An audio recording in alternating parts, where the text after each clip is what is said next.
All right, good morning, everybody. Welcome to the mic drop. It is June 7th of 2023.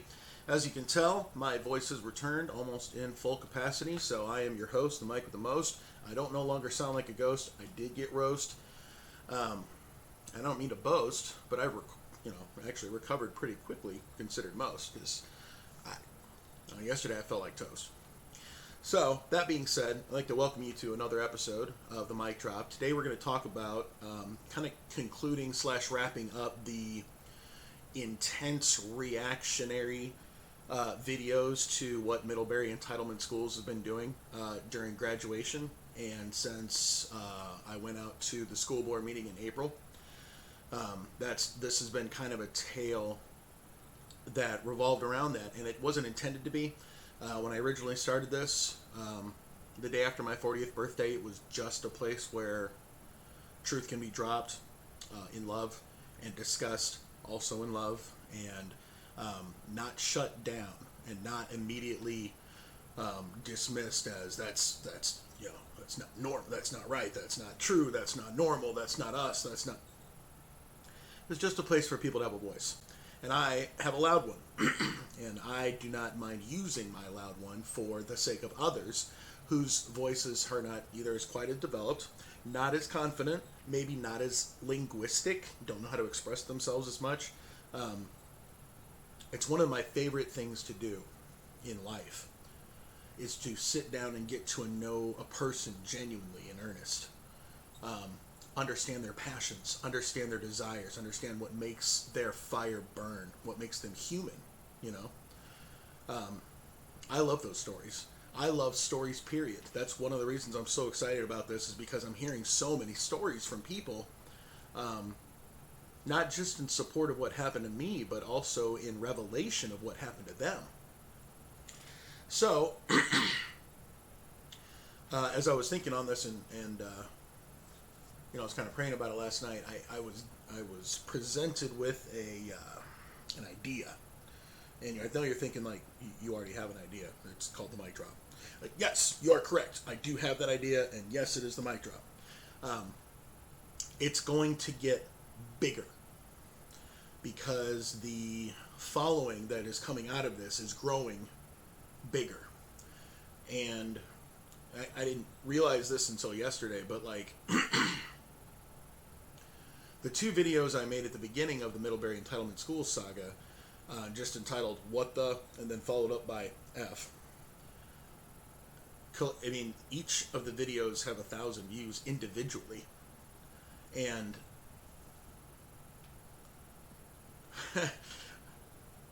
I was going for like 12. I mean, really, like, there's some people that didn't really hear my truth back where I came from that I wanted to. If someone was going to hear my truth, maybe that would have been an audience to kind of direct things towards. I had no idea it was going to. Y'all are craving some truth. And y'all have had some terrible injustices and bullyings and harassments and just flat out negligent educational protection of your children's individuality, individual forms of expression, and not. And you may ask, Malahan, how can you say that? We've got so many different clubs. We have so much diversity. We got this, that, and the other.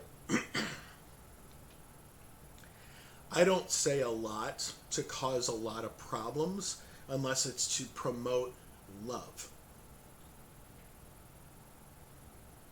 I don't know that what I'm about to say next is going to promote love. Maybe it'll promote critical thinking. Okay? I've worked at a school, before I worked at Northridge High School, that was a diverse school. Lots of different racial origin, lots of different, half and half on the socioeconomic status scale, so you don't know, kind of where they're at and when, because it's always a flip of a coin. You really got to get to know these people and understand their stories, because a lot of them, they've been hurt by the truth that is their life being used against them as a weapon. Guilty, y'all. I've been there. Okay. But it's getting bigger than what I originally had intended it to be, which was trying to call out a corrupt establishment. And I was thinking about this the other day, and my mind's been going nuts with these acronyms and these acrostics and like different ways to like have the brief little meanings that show like, love unconditionally. And the hashtag that I'm going to embrace full-heartedly for the rest of my life is "If you breathe, I love you." And I don't know how that's going to translate across shirts, across, hats, across wristbands, across tattoos. I mean, it's a simple enough tenet to follow that it almost seems common sense. But in putting that out there as a credo, it's telling every single person I love you without even having to open my mouth. Like if I'm wearing a shirt that says "If you breathe, I love you," I don't have to worry about stumbling over my words when a stranger is walking by and looks at my shirt and goes, "Really, you love me?" I'm going to just look and I'm going to say, "Yeah." I'm going to throw this up and I'm going to just keep walking. I'm going to share some love. Now, if that dude wants to stop and say, "You know what, man, I'm having a real crappy day and I would really like, can I buy you a coffee? Let's talk. Let me hear your truth." I'd love to, man. It sounds like you could use a little bit of extra love today. And you know what? I can offer it to you because you're human. Because you breathe. Which means you matter. And you always will. You don't have to earn help from someone. You have to breathe. You don't have to help someone who hasn't deserved it or hasn't earned it or especially has made you feel like worthless when you've offered your help unconditionally numerous times and it's been taken advantage of. It's not right, y'all. It's just not. So as this continues to grow, I'm going to grow with it. And one of the things that I was playing around with in my mind was how to kind of explode the mic drop up a little bit so that if it is going to get a stronger following of truth, truth advocates, truth, champions, that kind of stuff, then I'm going to need to grow with it because, like I said a couple of videos ago, even though my intent of going out to Middlebury Community Schools was, one, to advocate for the mental health of the staff that worked there back in April, and two, I wanted to go to cheer for children as they graduated across the stage. These are the two reasons I went to Northridge this past semester. That's it. So, what's going to happen? Oh, yeah, I wanted to tell you a little acrostic I came out with. So, some people have been throwing around a word that I don't think a lot of people understand as much as they probably should in order to use it. And it's the word anti-establishment. Now, anti-establishment is kind of a thought process, a movement, and it's people that are anti, things that are run in a way, a certain way. If there's an establishment, there's an established order, there's an established set of rules, there's an established expectation of how you're going to act as an adult in the building. There's a lot. I have been established many times, and I've been tried to be established against my will and against who I am as a person and who I am at my core values. And then I was made to feel guilty for actually standing up for myself and what I believe in, because it could potentially cause any harm to the children. And I want to turn that mirror right back on. I'm like, you're causing harm to the children every single day, and I'm trying to do something to stop future children and current children from getting harmed. Why don't you stop harming them, and then I come redundant? I don't have to be here. I'm not here to fight you guys because I don't like you. I'm not here to fight. I'm here to share some truth that you guys don't want to hear, and apparently you guys don't like it. So, I am not anti-establishment. I am anti-corrupt establishment. And I will be every day for the make of my life. And if you put that into acrostic, that makes me an ace. I am an anti-corrupt establishment type person.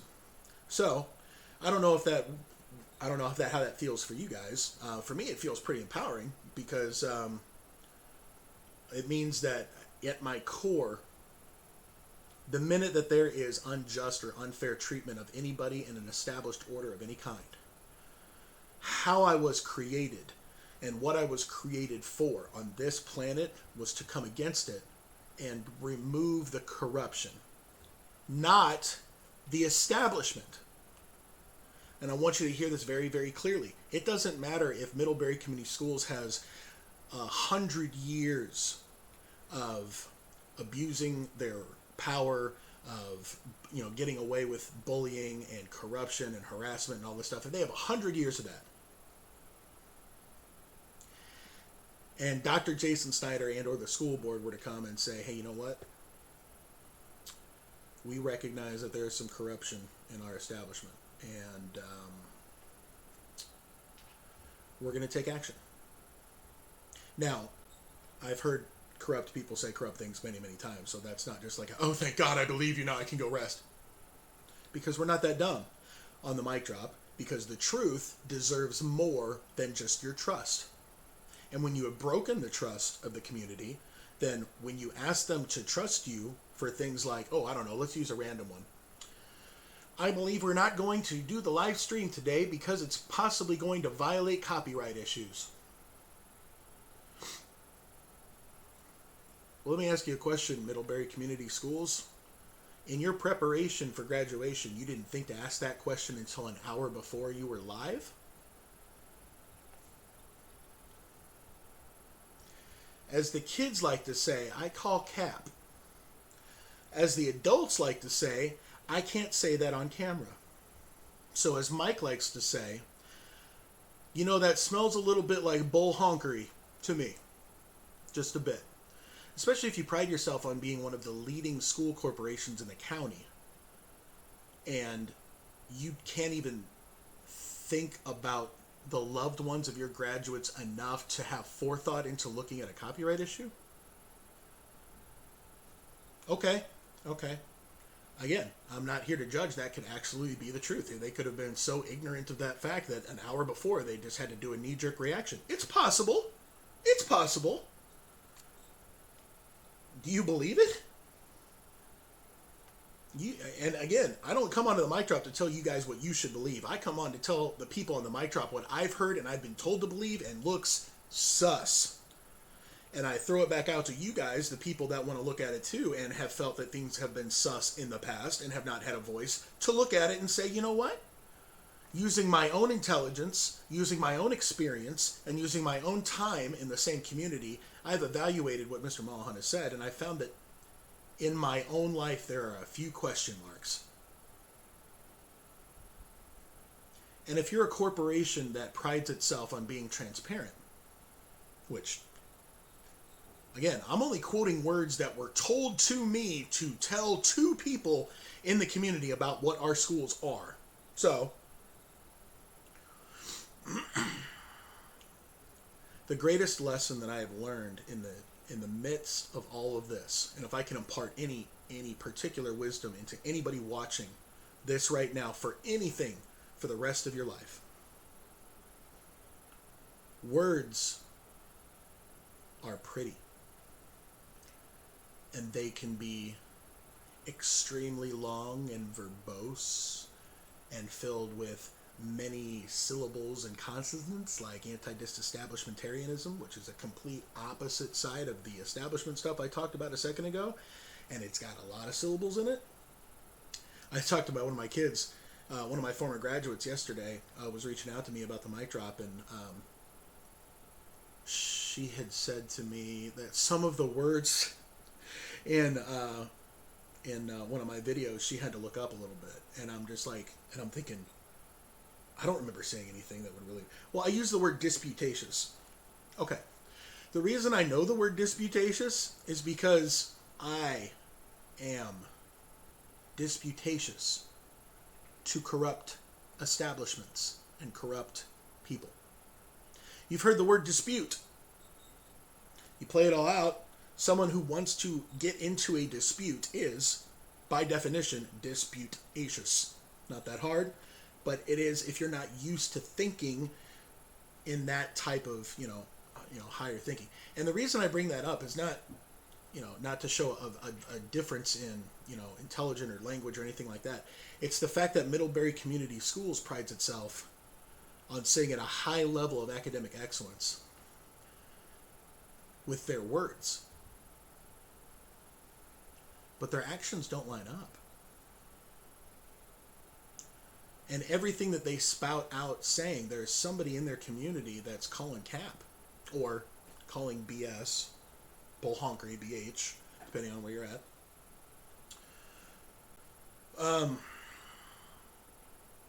And I think there are establishments out there, and especially Middlebury Entitlement Schools, that thinks once we say what actually happened, our community believes us, so we don't have to prove anything beyond that.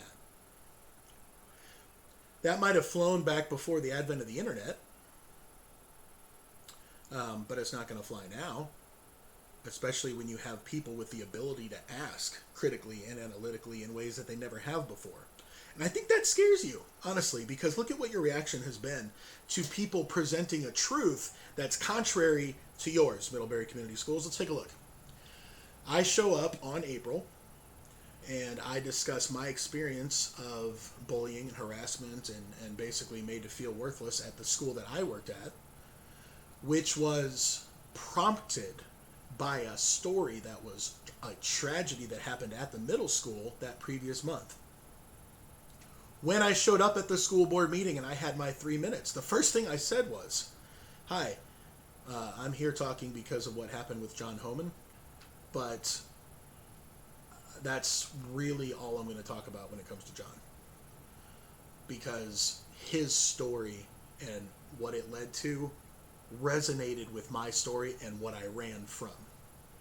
And that's when I shared my truth at the board meeting. And it wasn't popular, although some people in the back stood up and clapped, so I don't know that happens a lot at the board meetings.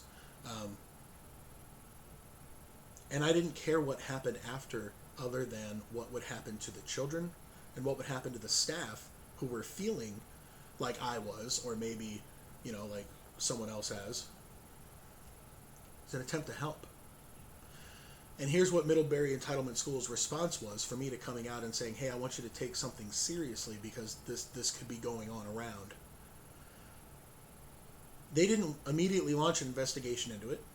They didn't immediately publicly come out and say, we are so grieved by, what has happened, that the mere accusation that we could have been involved in what prompted this has inspired us to launch our own investigation into how he actually felt. And if that's true, and if it comes back that that's what happened, then you know what? We need to own up.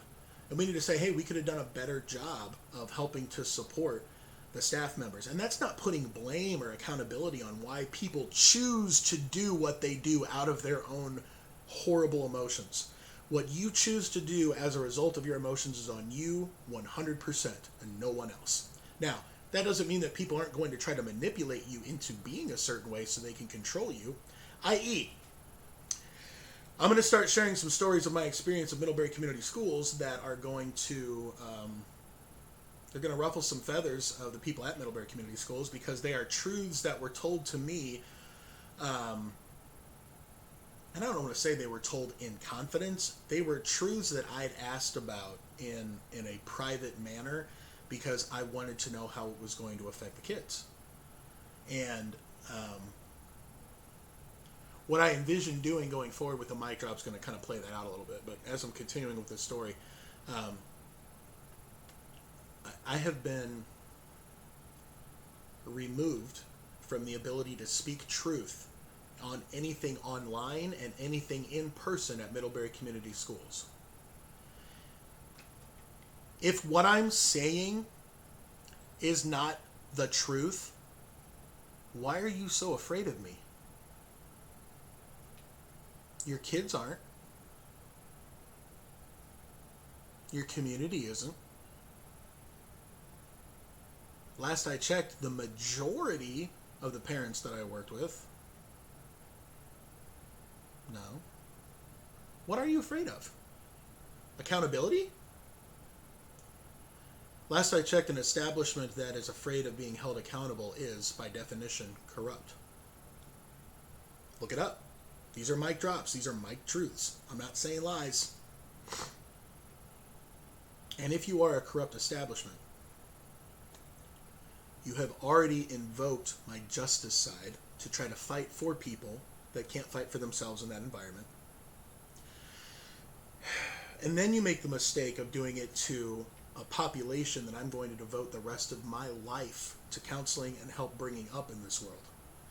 The population that I would sell out for 100% my own self-care every single time, which I found out is not the best way to do things, so I have adopted a new self-care theme. But up until then, that's how it was. So you can imagine my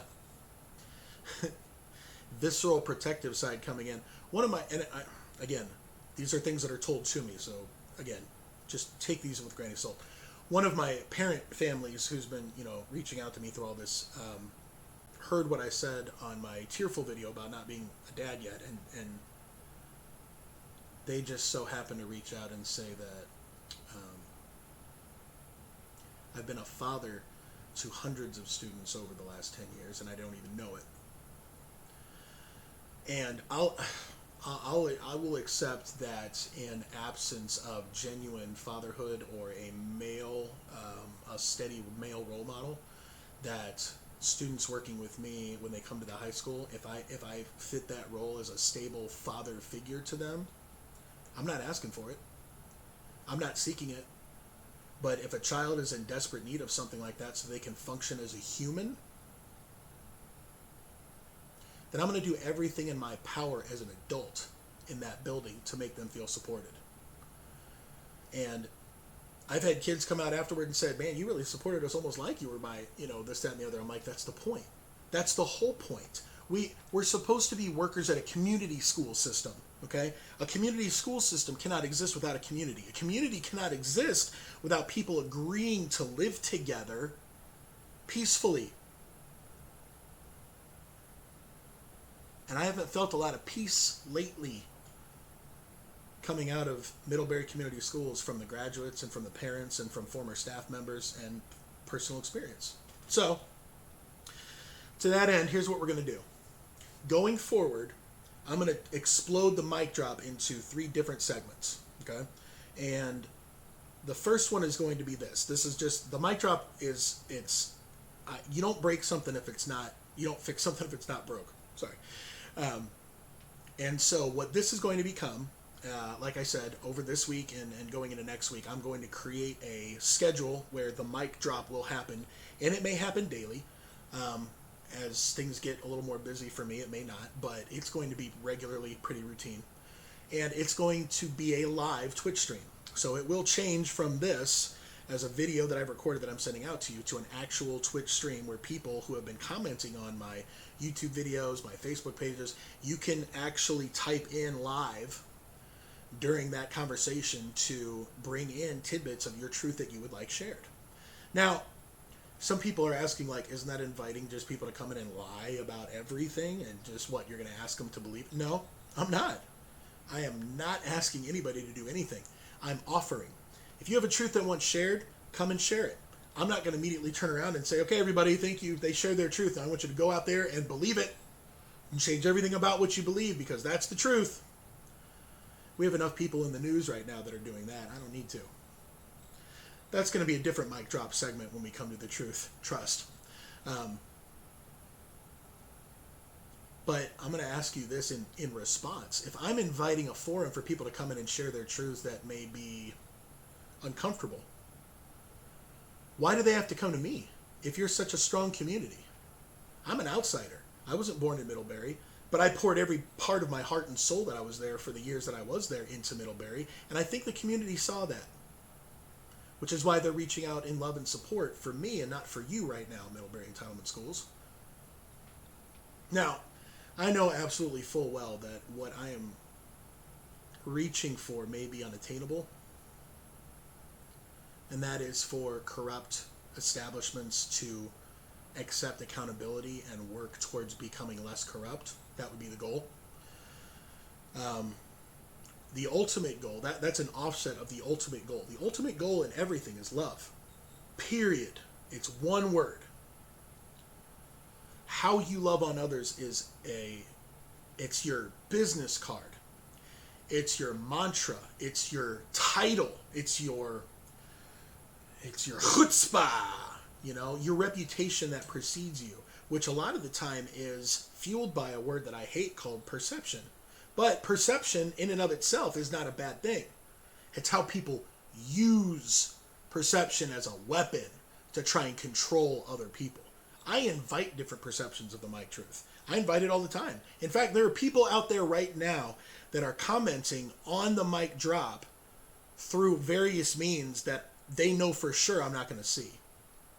And so they feel safe behind a screen to call it out. Well, the community doesn't respect your privacy enough on those comments not to share it with me and say, hey, here's some truth that this person is saying. I thought you may want to see it. Thank you. Thank you for sharing opposing truths with me so that I have an actual opportunity to talk about them or address them instead of people that like to hide behind screens and just say whatever they want without any accountability. Mary Schroyer.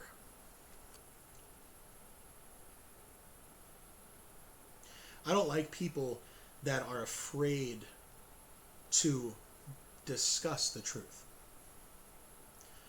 If you have a truth and you want to share it, be prepared to discuss it. Because you're not a PA system. The world does not exist for you to come on and go, here are the things that you need to believe today. Thank you. And it'll never be that way if I have anything to say about it. So, the mic drop is going to be live. It's going to be Twitch. Then there's going to be a segment that I'm going to start calling Mike's Drops. And Mike's Drops are going to be little different types of videos that are going to be more historical as opposed to present. And a lot of people, and it's coming out because a lot of people are like, dude, what happened to you, man? Like, you were like the pillar of positivity of Northridge High School. Other schools, especially during basketball season, would look at Northridge and be like, I don't want to go play at that house. That dude with the lightsabers and the Tyrannosaurus Rex costume is always so loud. He's funny, though, but he's loud. Stories of how it came to be. Things that are relevant to why we're fighting in the mic drop, what we're fighting for in truth. And it's just going to be more of like... these may be more presentational type videos, kind of like how the mic drop has been up until now. Like, I recorded a video based on, hey, if some of y'all reached out asking about this, I thought I'd say something out. I'm going to do a mic drop right over here about this, and it's going to be different than the mainstream. And those are going to be fun, too. Again, this is ideas in my head. It's going to evolve. But the best one came last night, and it came out of after a really silly commercial came on. And I thought it would be so hilarious if there was a commercial done like that about the mic drop. And so my mind just started going nuts. What I'm going to have is I'm going to have a segment that's going to be started. It's going to be entitled Mike's Drip. And for the kids, especially, the young adult era and the gamer era, know that when you talk about someone's drip, you're talking about how they are presenting themselves in a way that shows, I'm going to say in a way that shows that they matter. Some people want to show they matter by buying a bunch of expensive material objects. Great, do you. Some people do it by donating a bunch of money to charity and supporting other people elsewhere. Great, do you. Some people buy foreign sports cars and then have a garage full of billions of dollars and then market those things off and sell that money for charity. Great, do you. Do you all the time, man. I love it. But when it comes to Mike's Drip, this is going to be the silly side. This is going to be the Malahan that people are most used to seeing live in the schools and at the sporting events and that kind of stuff. It's the jovial me that gets to play in a playground. And so what it's going to look like is it's going to be silly, random fun. I'm going to try to do some music videos. I'm going to try to make my own music. I'm going to try to do some jingles for the mic drop. I'm going to do probably some obnoxious interviews with various people around the world where I'm doing the other voices. My kids have wanted me to record and sit down me interviewing Peter Griffin from Family Guy for the last 5 to 6 years because of my ability to do that impression. So that may happen. Anyway, my mind's going crazy with all the fun stuff that could potentially happen. But for the purposes of today and the purposes of Part 8, what we're going to do going forward is now that these stories have come out and now that things are exploding, every time I'm going to do a mic drop video, I'm going to entitle it a part. I'm going to start trying to do some series with it. So we're going to have the Middlebury Entitlement Saga. That was the present stuff of what transpired during that time, like episodes 1 through 8, 1 through 9. And then afterward, I'm going to entitle stuff like Middlebury Entitlement Schools, Commentary 1 or Mic Drop 2 or something like that. And that's going to be the live interaction of the community members and the people who have shared the passions online asynchronously in a way that we're going to do synchronously. And yes, that means I am going to put out a schedule that you can routinely see me on. I'm going to have every single time I come on, I'm going to have something that I can talk about. Just a little bit of something. And most of the time, it's going to be stories about Middlebury Community Schools, either from my own experience or from a truth that someone has shared to me that has given me permission to share their truth. And if you're one of those people that you're thinking, how do I do that? I would love to get my truth out there, but I'm not sure. I'm not hidden on Facebook. And you can comment on here at any time and say, Malahan, can I share with you my story? And I'm going to find a way to reach out to you through one way or another so that I can get it. And then you can tell me how much of you want it shared or that kind of stuff. And this is all obviously in advance of that stuff, so that if you were going to be afraid to come on and what's going to happen live, you don't have to be. I'll do everything in my power to try to protect your truth if you're going to come on the mic drop and share it, because that's the whole purpose of it. My truth was not protected, and I felt completely abandoned and isolated because of it. I'm not letting anybody feel like that again for the rest of their lives if I have a say about it, especially children. They are alone enough in this world right now and feel misunderstood. The fact that all this emotional energy is going into something so menial when there is such a greater need to pour into the hearts and souls and minds of these kids, even during summer, shame on y'all. I'm gonna get on my horse.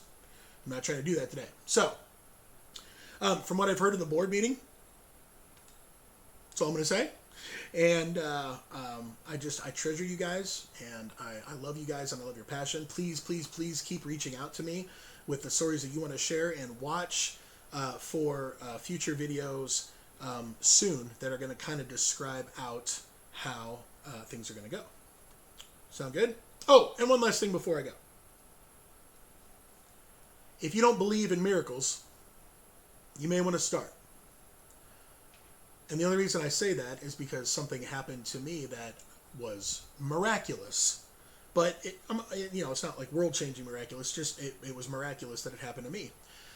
I had a job interview on Monday with one school, and I had a job interview today, actually right now, at another school. And you know what?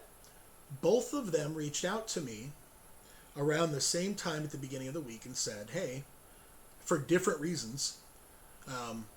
One is somebody got sick and is not able to interview, and the other one is because something's going on at the campus. They had to push stuff back. But they asked me before I even said anything to them, would you be okay if we moved your interviews to next week?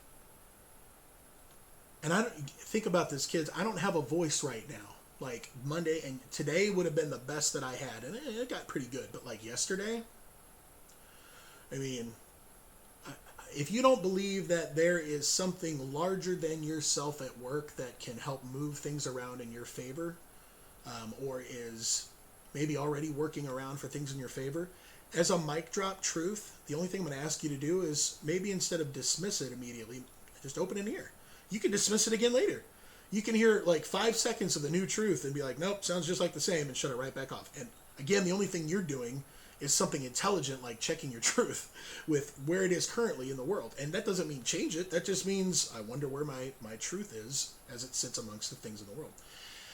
I have to care where my truth sits in this world because of the population that I choose to serve. Kids look up to me. I don't ask for it. It's going to happen. If you're a teacher, if you're an adult that invests in a child ever, most likely they're going to look up to you at some point. So you've got a terrible and awesome responsibility at the same time to make sure that if you lead even against your desire to lead, that the people that you're leading, they're just important as you are, if not more. That's what I'll say on that. So, in conclusion, I believe in magic. I believe in miracles. I believe that there's something moving amongst all of us right now that is a crying for truth that needs to be shared that doesn't immediately get squashed and, people get canceled. So, this is the future of the mic drop. Tomorrow, if I can get things going the way that I would like to start getting up a schedule. But hopefully you guys kind of figure out where it is that you're going to want to follow along in this process, because for me, I was done. I wasn't done with the mic drop. I was done with, what I had to do at Middlebury a couple days ago. I accomplished my goal. We won. Those kids felt heard. They felt cheered. We succeeded over a corrupt establishment trying to prevent something as pure and awesome as joy expressed towards other kids. Oh, I was told today, last thing I'll say on here, that the reason that the live stream was not done was because of copyright issues. And I know I said that at the beginning. I wanted it to be the last thing you thought about again, because the first question I want to ask is, can you describe to me in great detail what the copyright laws were that you were afraid on infringing upon that led to such a huge decision to eliminate hundreds or dozens of loved ones tuning in to see their kids walk across the stage? Please explain it to be more than just copyright issues, because that doesn't feel as good as the whole truth, or maybe even truth, period.